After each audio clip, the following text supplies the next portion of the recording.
Olá pessoal, boa noite. Acho que a maioria de vocês já me conhecem, né? Já dei aí acho que uma ou duas aulas para vocês. Meu nome é Mike, atualmente trabalho na área de segurança da informação, sou formado em sistemas de informação pela PUC. E estou aí nessa missão da gente poder falar um pouco, né, aprofundar um pouco sobre o catecismo da Igreja Católica, sobre as belezas da nossa fé e estudar um pouquinho aí sobre esse documento tão importante que norteia a nossa vida enquanto católicos, apostólicos, romanos. Antes, queria pedir desculpa a vocês, eu acabei aí fazendo uma confusão com as datas das aulas, né? Eu achei que a aula iniciaria na próxima semana e iniciaria hoje. Então acabou que eu marquei dois compromissos e eu peço desculpa por não estar presencialmente ou online, né? A gente está ao vivo, mas fiz um esforço aqui de preparar, né, essa introdução, esses dois primeiros artigos das nossas aulas para dar continuidade e espero que vocês aproveitem o máximo. E aí fica o canal também aberto para dúvidas, para contribuições. Temos lá o nosso grupo também no WhatsApp, pode perguntar por lá, vou estar acompanhando, faço esse compromisso de buscar as respostas para vocês. Aproveito, né, para dizer que vai ser uma sequência de 4 aulas e assim, para mim, quando os meninos estavam dividindo as aulas, eu olhei e falei, poxa, eu quero, né, dar essa aula porque fala muito no meu coração. Eu acho que o catecismo inteiro mostra a nossa fé bem descrita, bem consolidada, sabe? A gente vê o tanto que a fé que a gente professa, ela é uma fé verdadeira, uma fé que tem bases concretas, né? Não é algo inventado da cabeça humana. Você vê mesmo que há um mover do Espírito sobre a igreja quando ela trata todos os assuntos. E para mim esse assunto em específico ele fala muito no coração do homem, da mulher, da maneira como nós somos criados, como Deus sonhou com a nossa criação, o que foi acontecendo e o caminho para que nós possamos alcançar as virtudes, para que possamos alcançar o céu. Então, assim, por isso fala, vocês vão ver logo nessa primeira aula o quanto fala forte o nosso coração, né? A gente está sempre buscando por Deus, a gente está sempre buscando pela alegria, pela felicidade, e então vem esse capítulo e nos dá respostas concretas a essa busca que a gente faz incessante durante toda a nossa vida. Lewis que tem uma frase, né? Mais ou menos assim, eu sou péssimo para recordar as coisas muito certinho, mas ele fala assim, às vezes tem a sensação de que não sou daqui, né? Que sou morador de outro lugar, algo desse tipo, né? E é isso que vive no nosso coração. A gente busca incessantemente por algo que só vai ser saciado quando nós nos encontrarmos face a face com o Senhor. Mas existe um caminho que pode ser traçado. Então é sobre isso, né, que o catecismo ele vai começar a nos falar nesses 8 artigos que nós vamos tratar aqui. E eu queria que você, à medida que a gente fosse aprofundando, você não olhasse só para o conteúdo, mas você deixasse que esse assunto, que esse tema entrasse no seu coração, que deixasse que esse tema ele mudasse o seu jeito de ver a sua vida enquanto cristão, enquanto católico, a sua missão nesse mundo, tá? Vamos iniciar com a nossa oração, pedindo ao Senhor que ilumine a nossa mente, o nosso coração, o nosso entendimento, para que nós possamos fazer bem esse momento de estudo, tá? Em nome do Pai, do Filho, do Espírito Santo. Amém. Meu Senhor e meu Deus, creio firmemente que estás aqui, que me vês e que me ouves. Adoro-te com profunda reverência. Peço-te perdão pelos meus pecados e a graça de fazer com fruto esse tempo de estudo. Minha Mãe Imaculada, São José, meu Pai e Senhor, meu anjo da guarda, intercedei por mim. Em nome do Pai, do Filho e do Espírito Santo. Amém. Como o vídeo está sendo gravado, eu não vou conseguir passar o PowerPoint para vocês, mas vou disponibilizar na nossa aula tá? Durante a semana aí. E quero utilizar bastante hoje o próprio texto do catecismo, principalmente nessa introdução. Por quê? É uma riqueza muito grande o que o catecismo vem trazer para nós aqui, assim como nos outros, claro, mas nesses artigos que a gente vai estudar. Hoje a gente vai ver os 2 primeiros, mas eu já queria dar uma prévia aqui, né, dos 8 artigos que nós vamos tratar. A primeira é uma primeira sessão onde vai falar da vocação do homem à vida no espírito. Então, por isso que eu acho que fala muito, né, na nossa vida. Porque aqui a gente começa então a entender para o que fomos criados.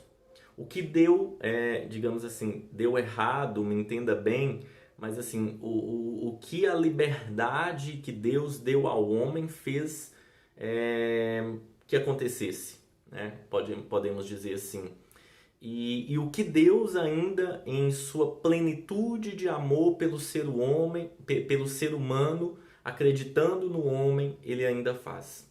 Então, é bem aquela história, né, do homem criado, do homem sonhado por Deus, da figura do homem, que Deus cria a sua imagem e semelhança, o homem caído, que é aquele que Deus dá a ele toda a liberdade diante da criação e só limita ele uma coisa, e ele cai, ele come do fruto da árvore proibida, e o homem redimido. Deus, na sua infinita misericórdia, envia seu Filho único, nós já estudamos sobre isso no Creio, e redime a humanidade.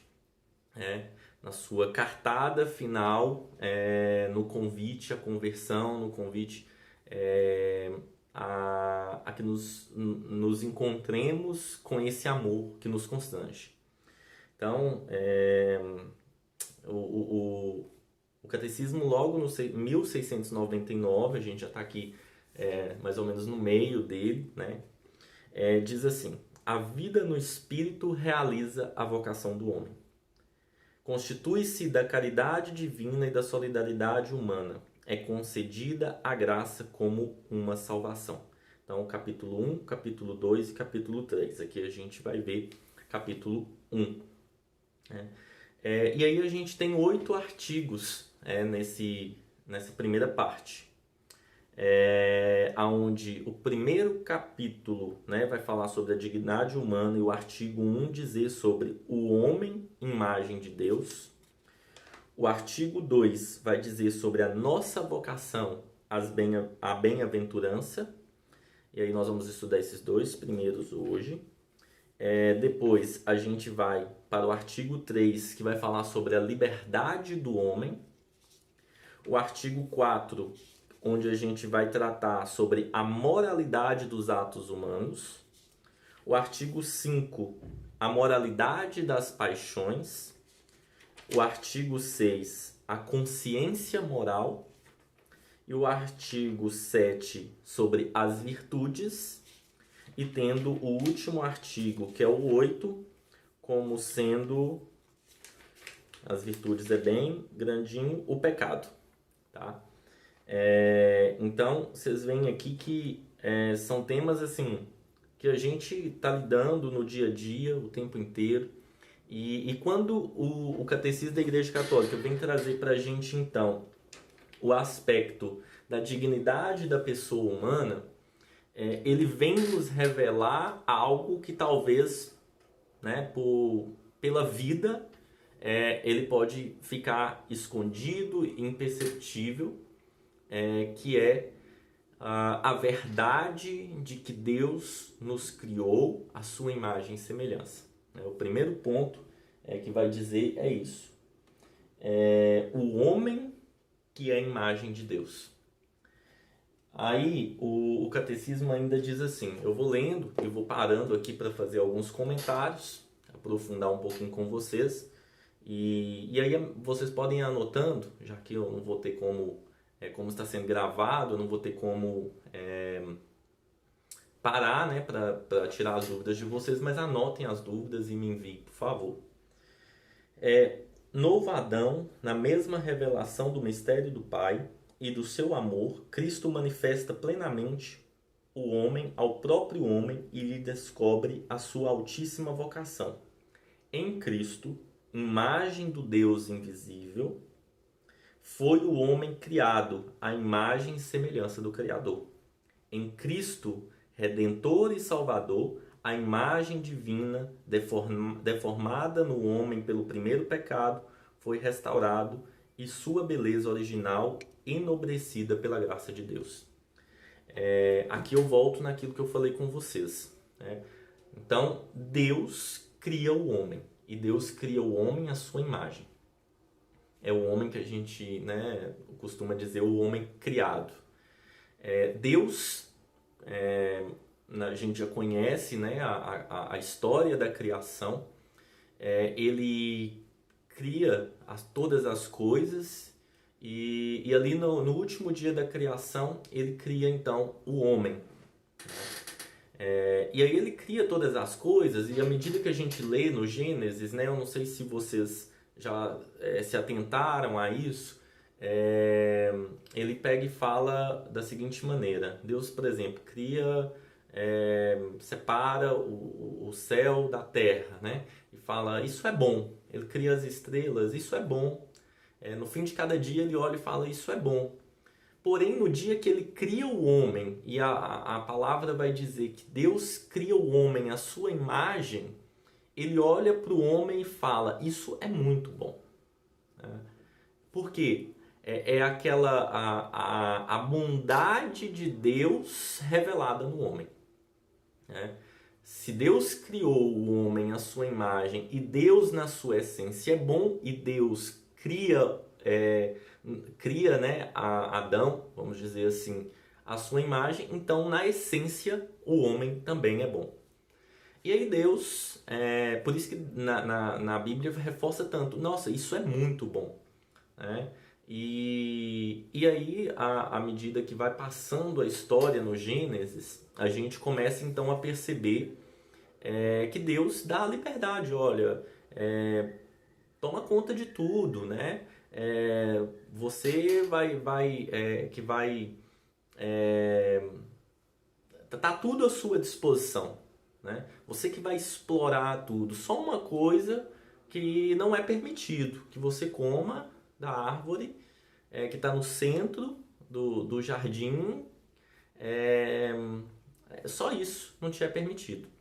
Então a serpente vem, né, e seduz a mulher e o homem, e eles então, querendo ser como Deus, na sua liberdade dada por Deus, porque ela poderia não ter sido dada, o homem então cede e come do fruto proibido. Então entra o pecado na história do homem. O homem criado se torna então o homem caído. E aí a gente conhece. Agora, sendo bem direto assim, né? Agora a mulher ela vai sentir o dor do parto, a serpente vai ter que se arrastar sobre o chão, o homem vai ter que trabalhar para poder comer. Então é como se Deus tivesse dado um castigo ao homem, né? Mas o pecado entra, né? O pecado mancha então a essência do homem. É isso que está falando aqui. O homem é criado à imagem, o pecado distorce essa imagem, mas na essência não deixa de ser bom. Isso é importante dizer, né? Mais pra frente a gente vai ver sobre isso. Então essa imagem divina foi deformada pelo pecado, pelo primeiro pecado, mas esse homem caído se torna na figura de Cristo, pela graça, o homem redimido. Então Deus dá a esse homem criado, caído, a graça da remissão. Tá? Então acho que deu aqui na pessoa de Jesus Cristo. Né? Ele envia seu Filho único para que ele pudesse então redimir toda a história. E é bonito perceber que Jesus ele não morre na cruz só por aqueles que já haviam nascido. Jesus lava na cruz toda a humanidade, ou seja, desde o primeiro, desde Adão, até o último que vai nascer até a vinda de Cristo. Então isso é muito bonito, né? E aí vai falando, né, que essa imagem divina ela está presente em cada ser humano.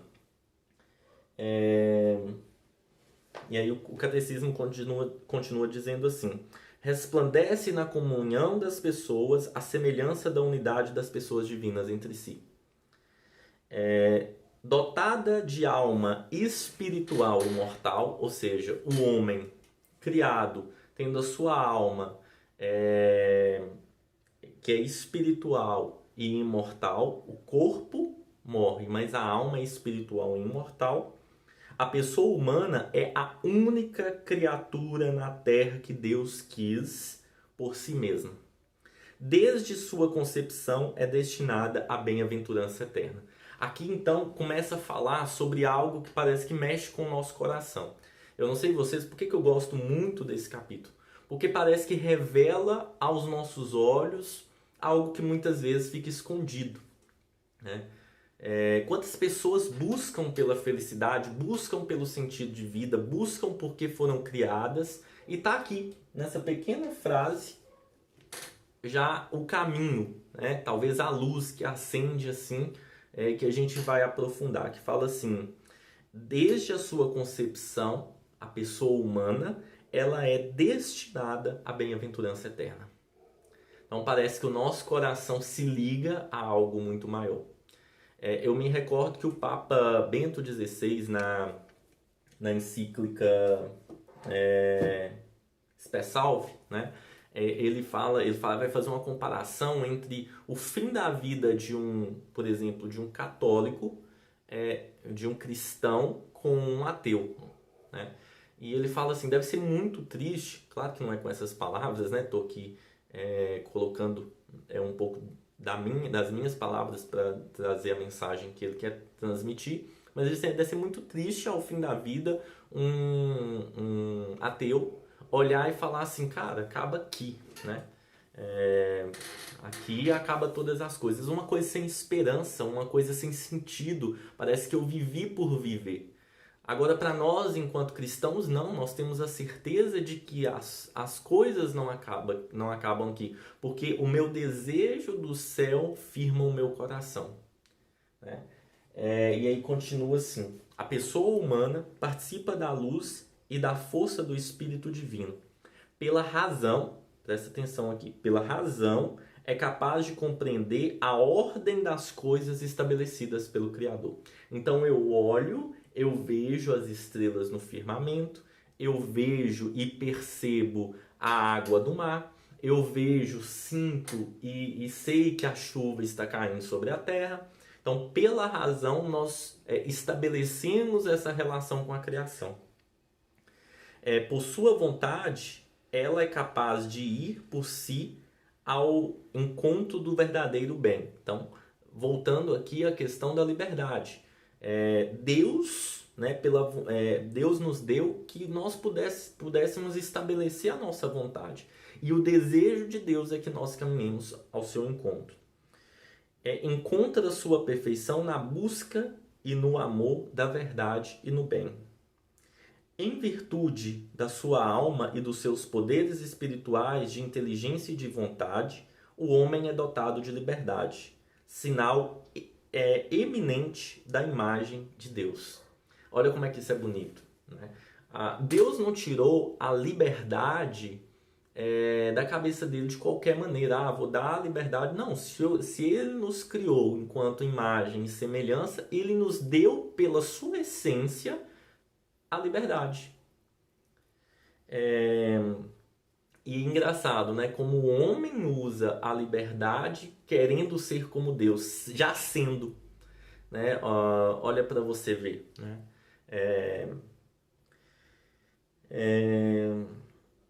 Onde parei? Por sua razão, o homem conhece a voz de Deus, que o insta a fazer o bem e evitar o mal.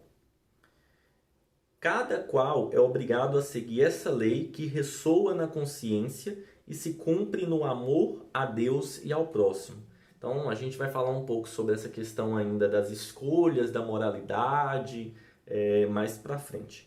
O exercício da vida moral atesta a dignidade da pessoa. Então, assim, escolher entre, né, a consciência do bem e do mal é que vai atestar a dignidade da pessoa. Se eu fui criado na essência de ser bom, quando eu escolho na minha liberdade algo que é ruim, consequentemente eu vou contra a minha essência. Tá? É por isso que aqui fala, o exercício da vida moral atesta a dignidade da pessoa. Instigado pelo maligno, desde o início da história, o homem abusou da própria liberdade, sucumbiu à tentação e praticou o mal. Conserva o desejo do bem, tá vendo? Conserva o desejo do bem, mas sua natureza traz a ferida do pecado original, que acaba, aqui, já falando com minhas palavras, nos inclinando para o mal. Né? E o catecismo até coloca isso. Tornou-se então inclinado ao mal e sujeito ao erro. E aí tem uma citação que diz assim: o homem está dividido entre si mesmo. Por esta razão, toda a vida humana, individual e coletiva, apresenta-se com uma luta dramática entre o bem e o mal, entre a luz e as trevas. Por sua paixão, Cristo livrou-nos de Satanás e do pecado. Ele nos mereceu a vida nova no Espírito Santo. Sua graça restaura o pecado, restaura o que o pecado deteriorou em nós. Olha que bonito isso.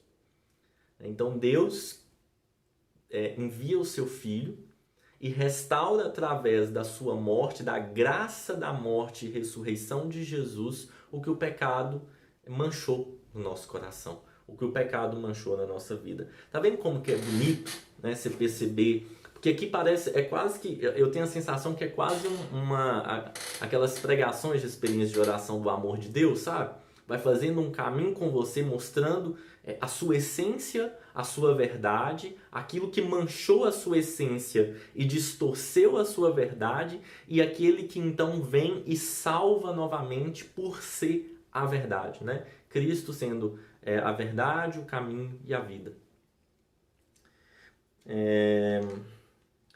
Aí no 1709 já diz assim: quem crê em Cristo torna-se filho de Deus. Esta adoção filial o transforma, proporcionando-lhe seguir o exemplo de Cristo. Ele torna-o capaz de agir corretamente e praticar o bem. Em união com o seu Salvador, o discípulo alcança a perfeição da caridade, a santidade. Amadurecida na graça, a vida moral desabrocha em vida eterna na glória do céu. É muito bonito isso. Né? Então, assim, esse 1709, eu até destaquei ele aqui, ele vai falar então que a união do homem com o seu Redentor, né, é que nos faz capaz de agir corretamente. O discípulo, ou seja, nós alcançamos, nós que seguimos Jesus, que estamos unidos a Jesus, alcançamos então a perfeição da caridade, a santidade. A perfeição da caridade, a santidade. Amadurecida na graça, a vida moral desabrocha em vida eterna na glória do céu.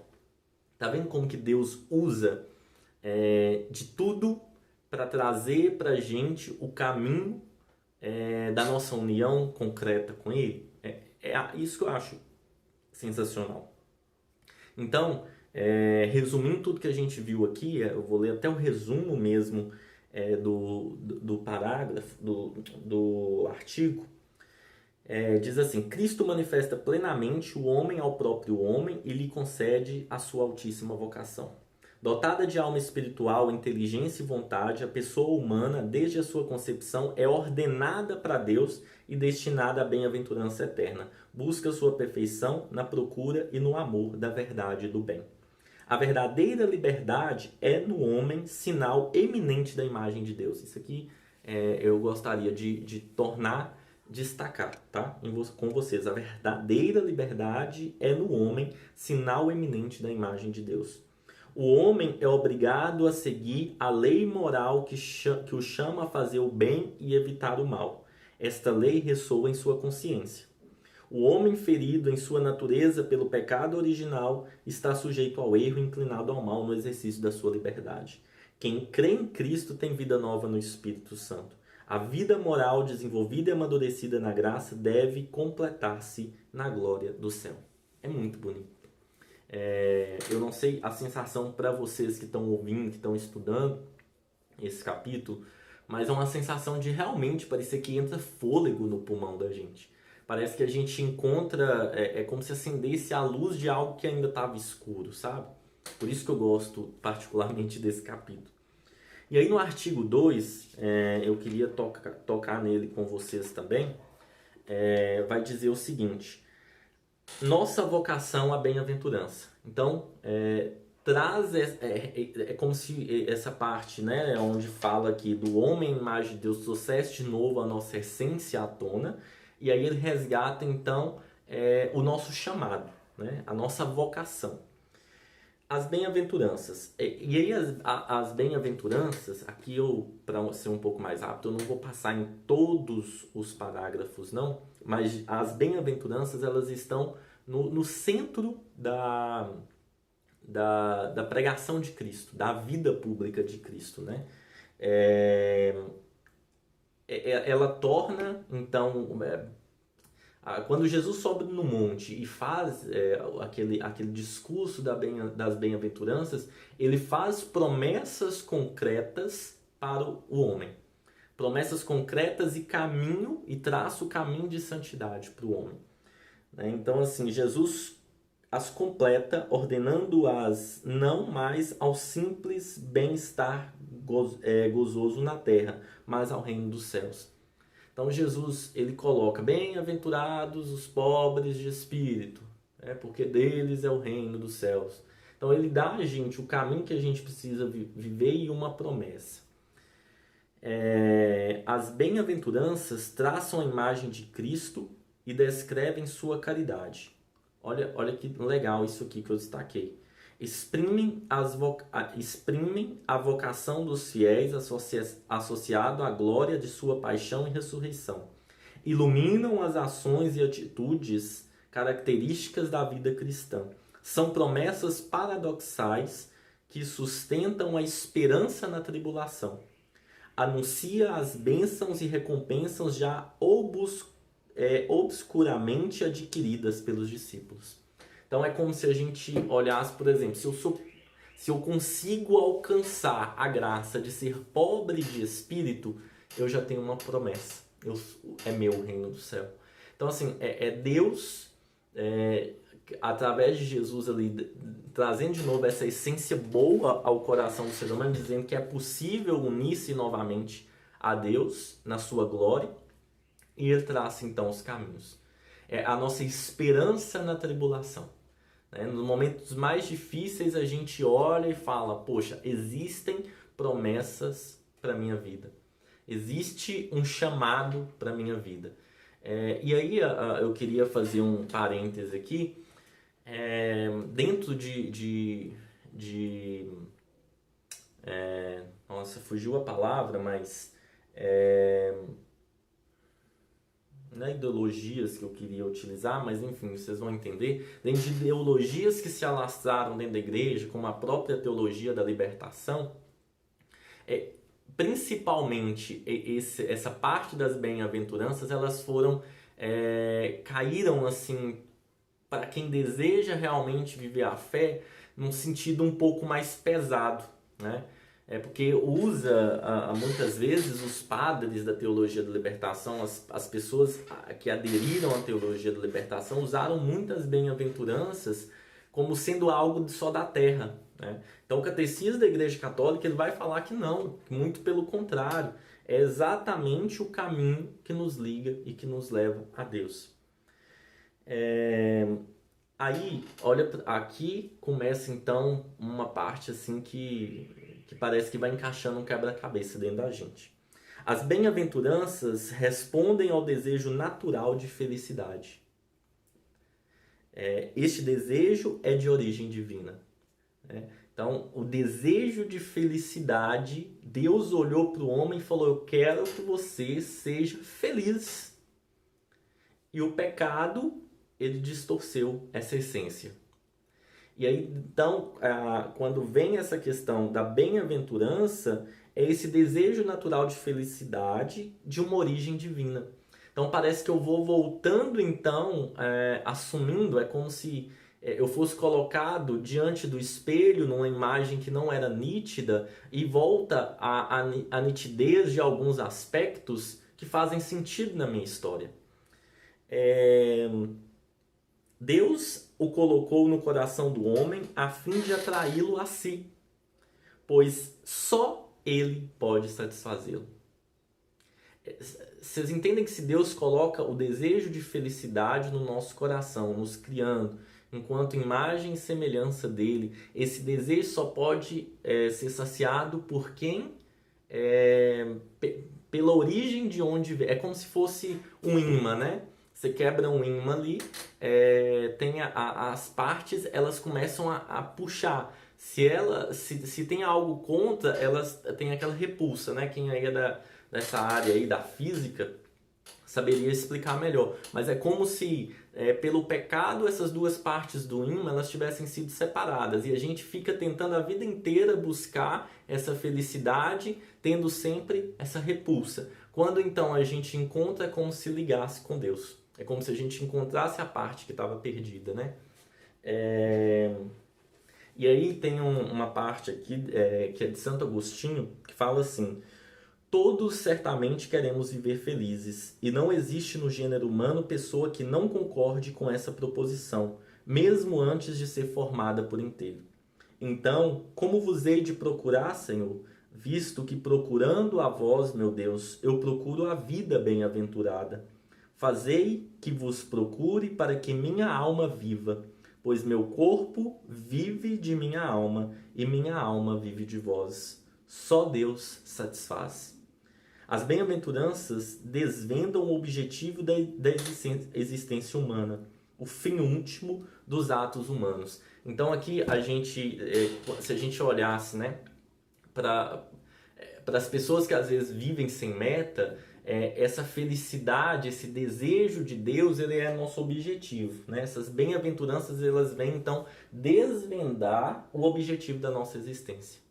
Então, se até hoje você, na sua história, até agora, nesse momento que nós estamos estudando o catecismo, você ainda se perguntava qual o sentido da minha vida, qual o objetivo do para que Deus me criou, você agora então consegue perceber que o fim último dos atos humanos é essa união com Cristo, né? Deus nos chama, olha para você ver, Deus nos chama a própria aventurança. Esse chamado se dirige a cada um pessoalmente, mas também a toda a igreja. Povo novo formado por aqueles que acolheram a promessa e nela vivem a fé.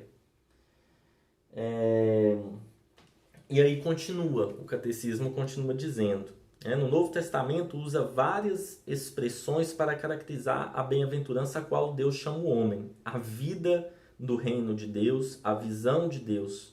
Bem-aventurados puros de coração, porque verão a Deus. Entrada na alegria do Senhor. Entrada no repouso de Deus.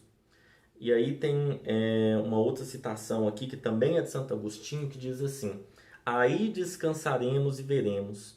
Veremos e amaremos. Amaremos e louvaremos. Eis a essência do fim sem fim. E que outro fim mais nosso que chegarmos ao reino que não terá fim. Então, assim, o catecismo ele vai falando que então essas bem-aventuranças elas vão ultrapassando todo o entendimento humano, né? Porque parece muitas vezes até uma contradição, né? Resulta num dom gratuito de Deus. É por isso que se diz ser sobrenatural, como também a graça que dispõe o homem a entrar no gozo divino. Deixa eu ver aqui, porque o tempo está passando.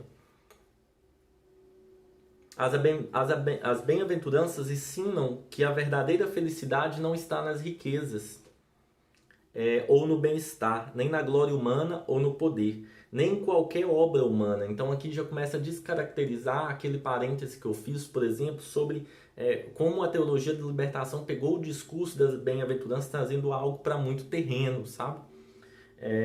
Então, assim, por mais útil que seja, como as ciências, as técnicas e as artes, nem outra criatura qualquer, mas apenas Deus, fonte de todo bem, de todo amor, que tem essa essência, né? Então você pode procurar essa união com o saber, com o estudo, você pode procurar essa união com os bens materiais, nada vai te satisfazer como Deus. Aí tem uma outra citação aqui que eu queria ler com você sobre a santidade de Neumann, que diz assim: a riqueza é o grande Deus atual. A ela presta homenagem instintiva a multidão e toda a massa dos homens. Medem a felicidade pelo tamanho da fortuna, e segundo a fortuna mede também a honradez. Tudo isso provém da convicção de que, tendo riqueza, tudo se consegue. A riqueza é, pois, um dos ídolos atuais da mesma forma que a fama. A fama, o fato de alguém ser conhecido e fazer estardalhaço na sociedade, o que poderíamos chamar de notoriedade da imprensa. Chegou a ser considerada um bem em si mesma, um sumo bem, um objeto, também ela, de verdadeira veneração. O decálogo do Sermão da Montanha e a catequese apostólica nos descrevem os caminhos que levam ao reino dos céus. Neles nos engajamos passo a passo pelas ações de todos os dias, sustentados pela graça do Espírito Santo. Fecundos pela palavra de Cristo, daremos aos poucos frutos na igreja para a glória de Deus. Então, assim, é como se nessa segunda parte das bem-aventuranças, realmente a igreja, através do catecismo, começasse a nos mostrar a direção. E aí, Neumann, nesse parágrafo que eu li para vocês, onde fala das riquezas, da fama, ele vai colocando no sentido de que as coisas foram se mundanizando, podia dizer assim, né? É como se tudo tivesse, o sentido tivesse aqui. E aí o catecismo, a partir de agora, né, nessa parte aqui, ele vai começar então a dizer que a honradez do homem não está na riqueza, mas está nas virtudes. Está na luta contra esse inclinar para o mal que nós vamos entender sobre a moral. Então, as coisas vão se ligando, né? Esse capítulo aqui, ele vai fazendo... eu até tentei ver se tinha como fazer uma organização um pouco melhor, porque ele vai falar, igual a gente já viu, já falou um pouco de moral no início, só que ele não explicou a fundo, então parece um pouco ainda nebuloso pra gente. Mas a hora que a gente for caminhando, é melhor seguir mesmo a estrutura que está no catecismo, a gente vai entendendo um pouco mais.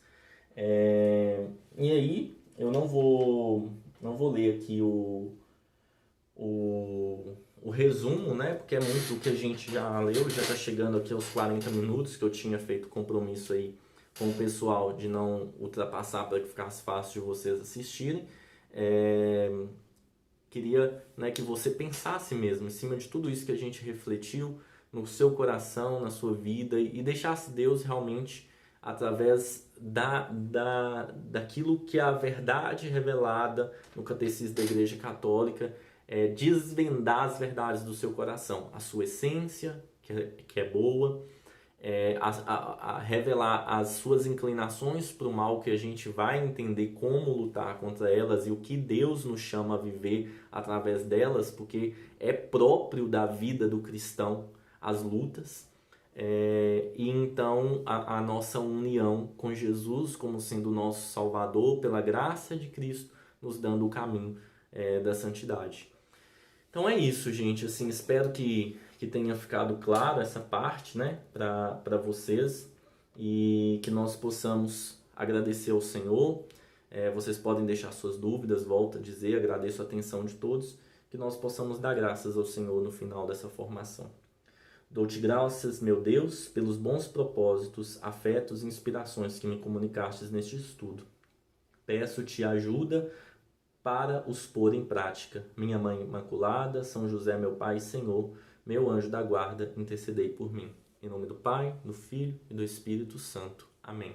Muito obrigado a vocês. Na próxima quarta nós nos encontramos online, né, pelo Meeting, e estou aí à disposição caso vocês tenham alguma dúvida. Abraço.